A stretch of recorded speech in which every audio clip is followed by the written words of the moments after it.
జగన్మోహన్ రెడ్డి తన స్కూల్లో question papers leak చేశాడు ఆ రోజుల్లో. ఇది ఎవరు చెప్పారు? అంటే తెలుగుదేశం ప్రచారం చేస్తే జగన్ని ద్వేషించేవాళ్ళు, బాబుని ప్రేమించేవాళ్ళు, రాజశేఖర రెడ్డిని అసహించుకునేవాళ్ళు, ఎన్టీ రామారావుని అభిమానించేవాళ్ళు ఇదే మాటని పదే పదే మాట్లాడతారు. ఒక అబద్ధాన్ని పదే పదే మాట్లాడితే అదే నిజమవుతుంది అన్నటువంటి ఒక ధోరణి. ఇందులో ఇంకేమీ ఉండదు.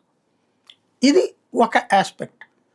అట్లాగే జగన్మోహన్ రెడ్డి ఇప్పుడు దానికి రాధాకృష్ణ లేకపోతే వీళ్ళు ఇలాంటిది విన్నాం అని చెప్తారు. దానికి ఎవడు సాక్ష్యం? ఇప్పుడు అట్లాగే ఇంకొకటి కొత్తది క్రియేట్ చేశారు. ఏంటయ్యా అంటే జగన్మోహన్ రెడ్డి మీదన వాళ్ళ భార్య భారతీ రెడ్డి ఇంతకుముందు కేసు పెట్టింది, గృహహింస కేసు. ఆ కేసుని చంద్రబాబు నాయుడు మాట్లాడి ఆ రోజున కేసు లేకుండా చేశాడు అని ఈ మధ్యన తెలుగుదేశంలో ఒక ప్రచారం.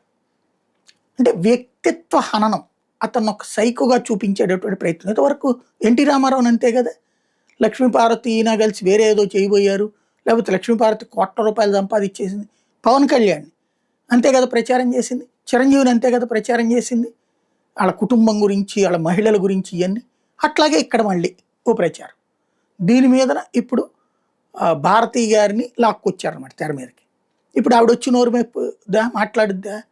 ఆవిడ అసలు ఈ రాజకీయాల వ్యవహారాల మీద ఇంతవరకు ఒక్కరోజు కూడా కామెంట్ చేయలేదు.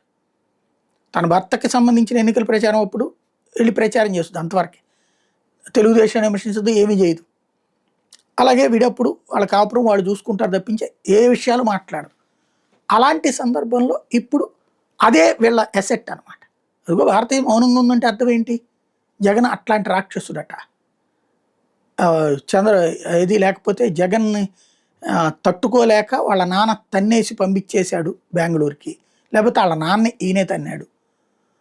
రేపు మాపు మళ్ళీ ఎట్టోరియల్ కాలంలో రాధాకృష్ణ ఇంకోటి రాస్తాడు.